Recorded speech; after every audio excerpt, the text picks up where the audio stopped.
o Brasil registrou um triste recorde, 407 óbitos nas últimas 4 horas. Exatamente no momento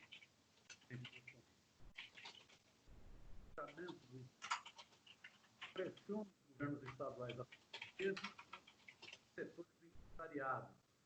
Tem a memória, a triste cena do shopping aí em Santa Catarina.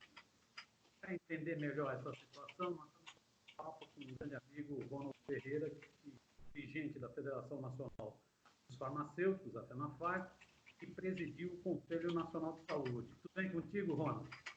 Tranquilo, Miro. Muito legal poder estar falando contigo e poder compartilhar um pouco a nossa visão a partir aqui de Santa Catarina do que está acontecendo. Principalmente porque você tem uma bela audiência, é importante a gente compartilhar e utilizar aquilo que mais precisa nesse momento e que tem alguns que querem calar, fechar o regime, que é o diálogo social, espaço para, com base na ciência, fazer o enfrentamento que a conjuntura está exigindo. Então, muito legal estar aqui. Beleza, vamos nós, então. Qual a sua avaliação sobre esse número macabro de 407 mortes em apenas um dia? A tendência é diminuir, a tendência é aumentar, ou seja, a tragédia está começando ou está terminando? Então, Altamiro, eu gostaria de poder dar notícias boas, né? Acho que todos nós gostaríamos de poder dar notícias boas, mas o que a ciência tem mostrado, o que a experiência do planeta tem mostrado, que infelizmente isso são sinais do quanto a experiência, de quanto o compromisso com a vida precisa entrar no centro dos diálogos da sociedade brasileira. O ex-ministro da Saúde, com todas as críticas que a gente podia ter a ele, mas ele já apontava, ele dizia, no final de abril, início de maio, o sistema vai colapsar, vocês estão lembrados disso? Ou seja, ele não tirou da cartola essa informação. Já se tinha colocado, o mundo inteiro está falando, o governador de Nova York está dizendo que o que o Brasil está fazendo, certo, é genocídio, não pode negar essa questão central do que já se sabe, do que a ciência já conhece, do comportamento do vírus. Aí fica o que nos choca aqui em Santa Catarina, e que acabei de fazer um debate aqui com um vereador aqui da capital aqui de Florianópolis. O que choca é a incapacidade de ver algo que é tão óbvio, que o vírus ele não respeita a fronteira. Aí nós temos aqui o governador dizendo, cada município vai cuidar, vai criar o seu critério, a sua regra sobre as pressões mais diferentes, num processo onde que o diálogo, que é essencial, é claro que precisa colocar na mesa a questão econômica dos trabalhadores, das micro e pequenas empresas, mas tem que colocar na mesa, no diálogo, a posição dos trabalhadores de saúde, quem está na linha de frente, a ciência, a academia, certo? O que a gente tem visto, e nos choca o que acontece aqui em Santa Catarina, que esse processo de escuta é só apenas um conjunto de interesses que estão preocupados, mas só que está cegando setores importantes diante das evidências, diante das valas de Manaus, da situação que está Fortaleza, do colapso que está entrando o Rio de Janeiro.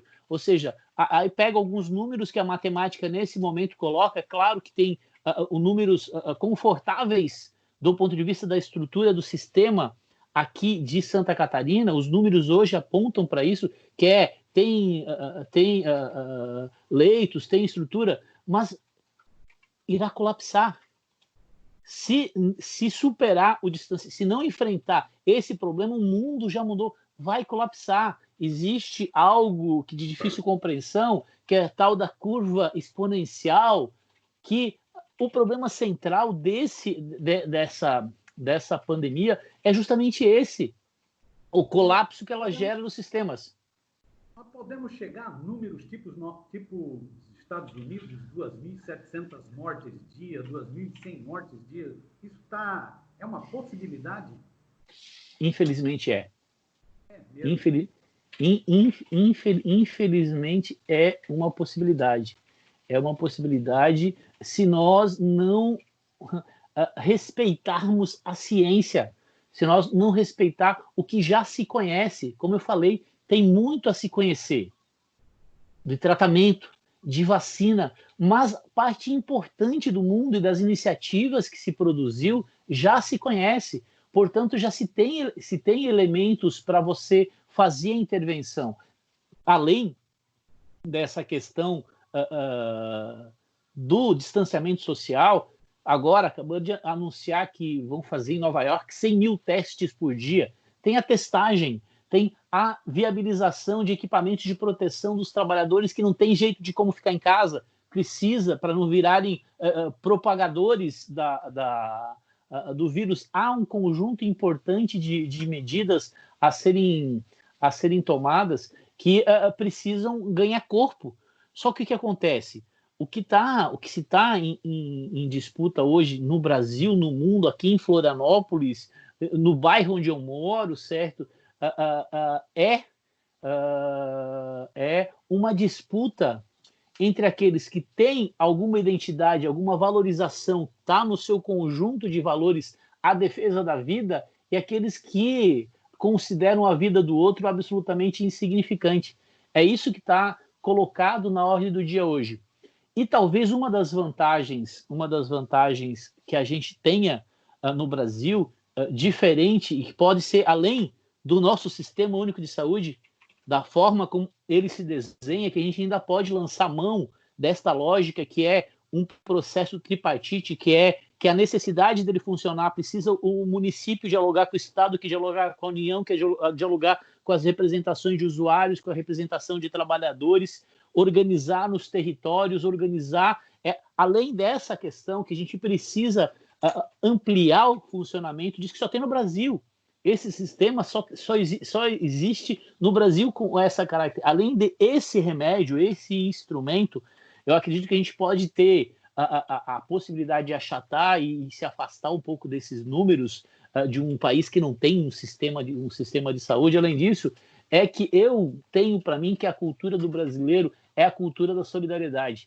O povo brasileiro, o povo latino como um todo, o povo latino-americano, em torno desse conjunto de valores, talvez seja pela formação, não uma formação católica, tenha essa formação cultural, esse espírito da solidariedade nesse momento, esse compromisso com o outro, com a alteridade, talvez possa ser um dos elementos que nesse momento a gente precisa, em função dos dados da ciência e da escuridão que se aproxima aí na frente, a gente possa de alguma forma se agarrar a ele. Porque eu acho que quando você pergunta aí se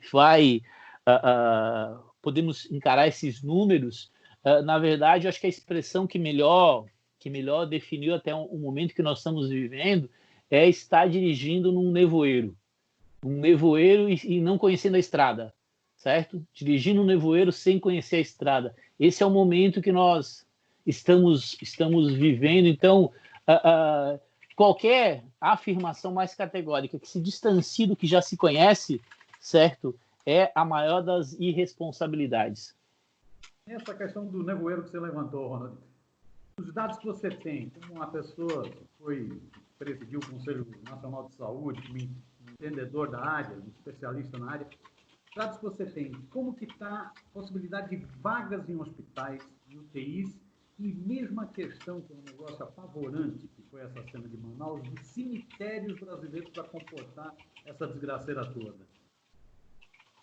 Não, por mais que a gente tenha em algumas regiões, nós não temos o sistema de saúde brasileiro, por mais estruturado que seja, ele tem uma série de problemas, como, por exemplo, a concentração de leitos em grandes centros urbanos, certo? A concentração da média e a alta complexidade. Aqui em Santa Catarina, tem a Associação dos Municípios, a Federação Catarinense das Associações de Município, que está questionando, porque é o seguinte, tem diversos municípios com 10, 15 mil habitantes que não têm estrutura. Ou seja, o sistema ele se organiza de forma regional, ele é concentrado, e se for nesta lógica de cada ente lavar mão e passar a responsabilidade para os outros, não, já os dados indicam que o que se tem funcionando idealmente como se deveria funcionar, articulado, referenciado com o que já foi indicado, o gestor público chamar para si a utilização, o controle dos leitos públicos e dos leitos privados também. Acho que essa é uma questão fundamental para intervir nesse momento. Mesmo com todas essas medidas, a característica da virulência do processo de transmissão, se não for associado com medidas que garantam o distanciamento social, e medidas que garantam o distanciamento social, seja do ponto de vista de viabilizar, porque tem pessoas que precisam ser identificadas, certo? E testadas, isoladas, e você precisa gerar condições, porque a gente sabe que tem comunidades que tem várias casas que tem um cômodo com 4, 5, 6 pessoas, tem o problema da alimentação, da sustentação, ou seja, você precisa, para além das questões da estrutura de saúde, de tratamento, de intervenção, você precisa garantir aquilo que é o que está mais evidenciado e mais comprovado que funciona, a garantia de ferramentas para garantir o tal e dito achatamento da curva. Achatou agora para abril, ótimo, mas há necessidade de fazer um processo de longo fôlego e, principalmente, testando, isolando, tratando, certo? Reunindo as condições para as pessoas poderem fazer esse processo. E para isso você precisa ter coordenação, você precisa ter o Estado intervindo, você precisa... me perguntavam, eu sou farmacêutico, você sabe disso, né? Me perguntavam hoje a respeito de uma polêmica que está na nossa categoria, certo? E que eu acho que traduz um pouco a disputa que está colocando hoje a respeito dos serviços. A gente tem 80 mil farmácias no Brasil, certo? 80 mil. Nós lutamos um tempão ao longo dos últimos anos para transformar esse estabelecimento, que era meramente estabelecimento comercial, num estabelecimento de saúde. Mas veja, para ele cumprir nesse momento um papel de estabelecimento de saúde, ele precisa minimamente estar coordenado e subordinado a uma coordenação pública, a uma coordenação de uma intervenção concreta, porque senão vai ser pura demagogia, vai mercantilizar, ou seja, vai funcionar como um abutre em torno dessa calamidade pública. Mas você tem um potencial, se tiver um processo de coordenação, certo, articulado, estados, municípios, certo, e a própria orientação do governo federal de colocar uma série de estruturas. Eu falo as farmácias, não tem só as farmácias. Se você conseguir coordenar, você tem quase 48 mil unidades básicas de saúde.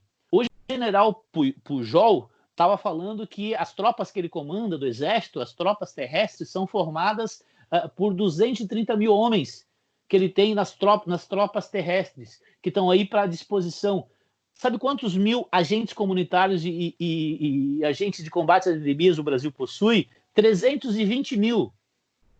Se você conseguir dar condições de segurança para esses agentes trabalhar, equipamentos, certo? Há possibilidade de intervenção que eles podem ter nas ações de garantir nos territórios onde as pessoas, principalmente aonde está as pessoas mais vulneráveis, a possibilidade de você conseguir intervir e ter números diferentes é muito grande. Mas mesmo com os agentes comunitários, mesmo com o Exército, mesmo com os agentes comunitários, mesmo com o setor privado sendo coordenado pelo setor público, a violência que é esta pandemia, a violência que é essa pandemia, precisa necessariamente de achatar a curva. Porque ao colapsar o sistema, você não tem mais solução de cemitério, não tem solução de profissionais de saúde, e principalmente esses heróis, que todo mundo está aplaudindo, é o que mais vão ter dificuldades com a subida abrupta da curva de contágio. Além das vítimas, outras vítimas vão ser os profissionais, esses heróis que estão à frente do tratamento mais agudo. Então, é essa articulação que precisa nesse momento. Ronald, para a gente ir fechando, para dar os nossos 15 minutinhos, como que você avalia o comportamento do novo ministro da Saúde, Nelson Teich, que alguns já estão chamando de Nelson Reich? Como que você avalia? Acabou de nomear como secretário executivo um militar e parece totalmente subserviente ao presidente, né? Sem nenhuma autonomia. Qual a sua avaliação? É isso mesmo? Ele é um mensageiro. Ele está na mesma condição do presidente da República. Ele é mais um mensageiro da morte. A gente está tão cheio de mensageiros da morte. Pra ter uma ideia, nos primeiros pronunciamentos deles, um dos principais instrumentos que tem para intervir nesse momento e que outros países do mundo estão tendo como referência, ele sequer citou. Ele sequer citou o Sistema Único de Saúde. Essa palavra não aconteceu na boca dele. Ele falou das empresas, dos negócios. Estava mais para um economista do que por uma autoridade da saúde preocupada com os empresários do setor que não estão tendo mais seus clientes com as outras patologias, que está tendo um problema no mercado da saúde porque não estão indo mais, certo? Ou seja, é triste, é lamentável ver o que representa esse conjunto de forças que, na verdade, são, na prática, os mensageiros da morte, mas que eu tenho certeza, viu, Altamiro, e está se constituindo aceleradamente a construção, principalmente para a história do Brasil, a construção de um leque de forças que estão questionando em vários espaços essas medidas. Isso está servindo, inclusive, para amalgamar um campo bastante grande para dar um basta, porque não há mais condições, certo, do Brasil lidar sem uma reação concreta a esses mensageiros. Acho que a gente consegue construir, infelizmente na dor, certo, uma força social e política que possa impedir mais barbárie. Valeu, Ronald. Eu agradeço muito, viu, mestre? Infelizmente, eu acho que nós vamos conversar bastante nesses dias sobre essa situação dramática que o mundo e o Brasil estão vivendo. Então, vou te procurar outras vezes, mas te agradeço muito, viu? Tranquilo, Miro. Um abraço. Valeu. Um abraço.